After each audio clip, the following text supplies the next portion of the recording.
Place we certainly have been seeing protesters outside that courthouse in Lower Manhattan. Both supporters and protesters are facing off there.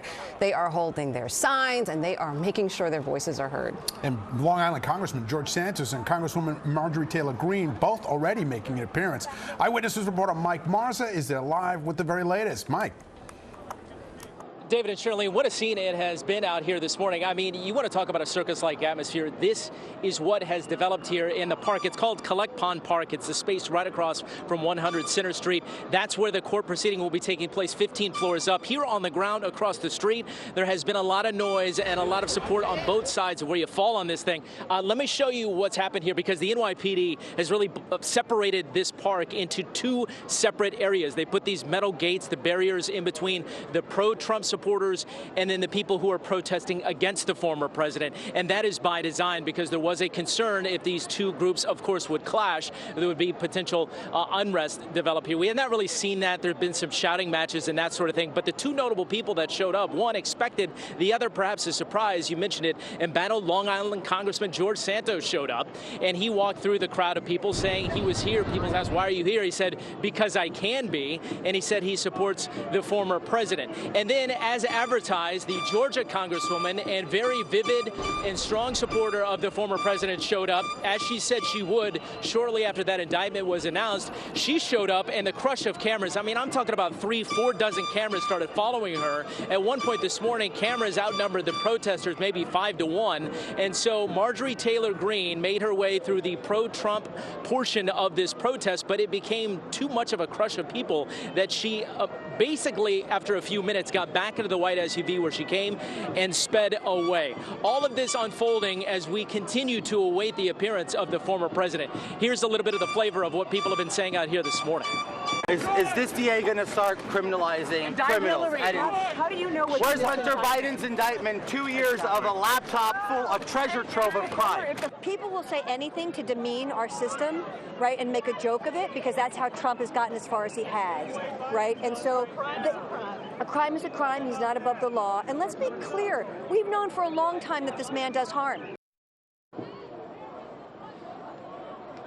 Congressman Jamal Bowman has also been out here, and Public Advocate Jumaane Williams has been out here. And as you see, we're sort of in the middle here. I don't know if you're taking a live shot or perhaps some taped video, but this is what the scene is here. This is the park directly across from the courthouse, and the people on this side, those are the people, as you can see the Trump flags, those are the people supporting the fellow president, calling today's proceedings a witch hunt. But they're here for much more about the person than they are this particular prosecution.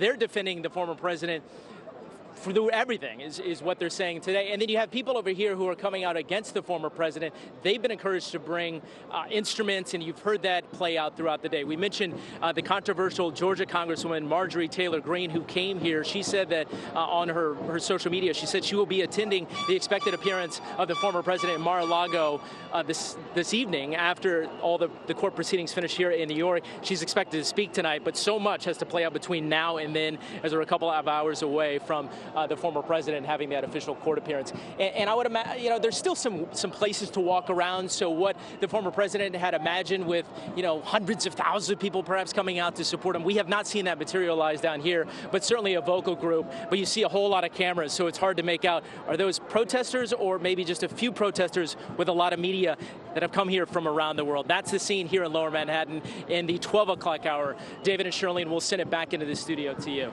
Mike, as far as the NYPD and what you've observed about how quickly they are acting, have they had to remove people, or have there been any arrests whatsoever? Mark Van Check behind the lens. Let me bring it closer as I describe what's been going on here. It's interesting you mentioned that, because it really has not been clear. I mean, now you see the Trump flags and you see some of the anti-Trump posters being waved around. But when all of this really started to ramp up a couple of hours ago, there was some confusion about which side was which. We saw one woman who was actually coming out to protest against the former president. She kind of wandered in to the pro-Trump side, and she was shouted down by a very vocal, small group of the former president's supporters. Nothing turned violent, but you've seen those little mini clashes. In fact, Shirlene, we did see when the embattled Congressman George Santos was here, and that scrum developed because it was somewhat of a surprise. So you have all these cameras, all these audio crews, all these reporters following the congressman, and you saw a couple of skirmishes really break out between the media themselves. So there was a person holding a boom mic. He started swinging it around to clear the crowd. The weather perhaps playing a role in all of the heightened interest as well. It's just a beautiful day. So people that perhaps are just on their lunch break, they're walking around. We've seen tourists and that sort of thing. But as the temperature rises, the hope is by the NYPD that the frustration and the anger does not boil over into some sort of clashes. But we haven't really seen that. I will mention that we were on this side where there was a guy who was shouting threats, including at some of our crew members, and saying that he was going to spit on them. That never happened, thankfully. We're with security. Many of the media groups are here, and the NYPD is very well positioned, it seems right now, to jump on everything. You can see them right here, and you see the Community Affairs Division. That's what really has been unfolding.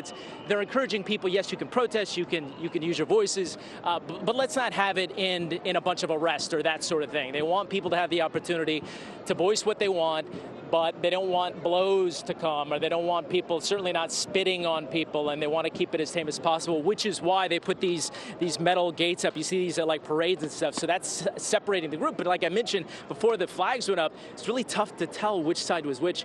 Now I think there's a pretty good indication if you're coming out to support the former president or you're coming out to protest against the former president, you know which side to kind of funnel into. And I will say, as of the 12 o'clock hour, all of this area has now been closed down, or what they say frozen, so you need a media pass just to make it into this point right now. So if protesters were wanting to come into these pins, that appears not to be possible right now as we get closer to the former president appearing in court here at the courthouse right in front of me.